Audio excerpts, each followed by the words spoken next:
क्या आपने कभी किसी जानवर की आंखों में आखिरी सांस से पहले झांका है? कभी महसूस किया है कि कुछ जानवर मरने से पहले अचानक आसमान की तरफ देखने लगते हैं,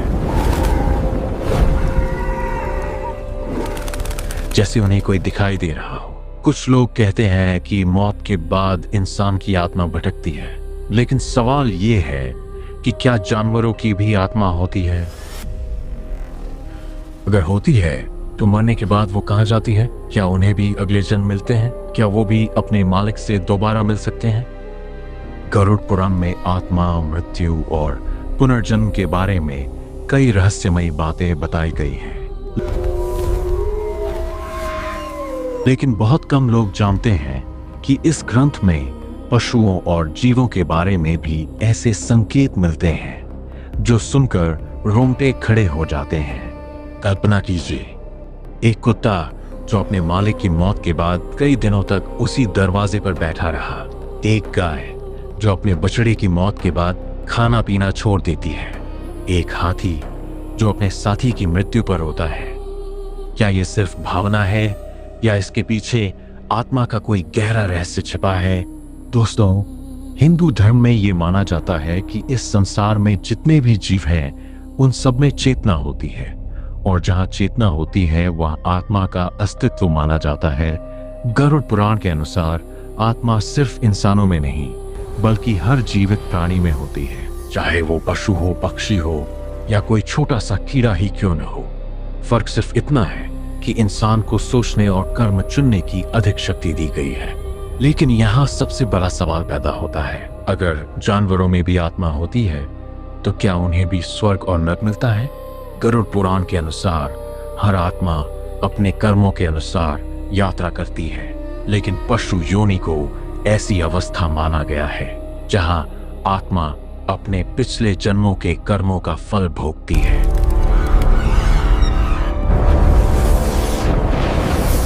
यानी कई बार इंसान के बुरे कर्म उसे अगले जन्म में पशु योनि तक पहुंचा सकते हैं। यही कारण है कि हिंदू धर्म में 84 लाख योनियों का जिक्र किया गया है। सोचिए, अगर कोई इंसान अपने जीवन में सिर्फ लालच, हिंसा और स्वार्थ में डूबा रहा तो क्या उसकी आत्मा अगले जन्म में किसी जानवर के रूप में जन्म ले सकती है?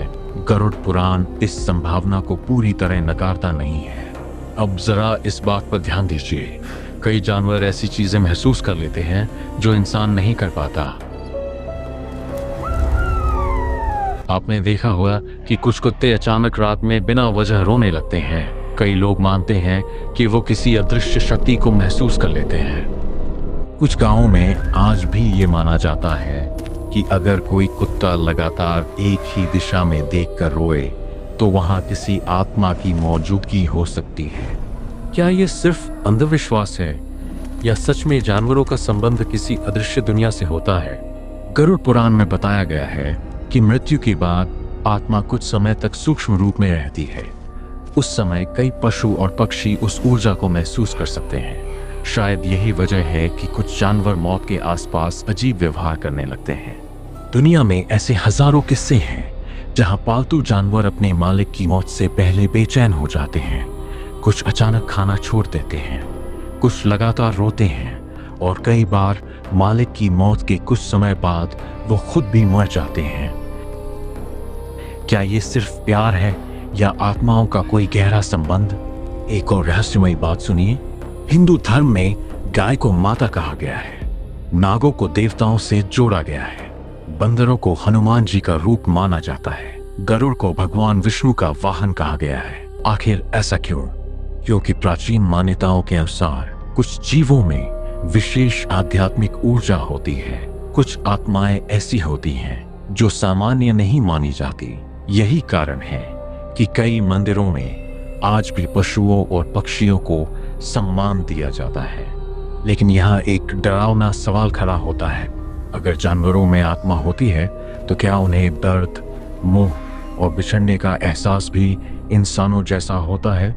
शायद हाँ, क्योंकि आपने भी देखा होगा कि जब कोई जानवर अपने साथी को खो देता है तो उसकी आंखों में अजीब सा खालीपन दिखाई देता है। वो उदास हो जाता है, कई बार अकेला रहने लगता है। ये सिर्फ शरीर की प्रतिक्रिया नहीं लगती, ऐसा महसूस होता है जैसे उसकी आत्मा भी किसी गहरे दुख से गुजर रही हो।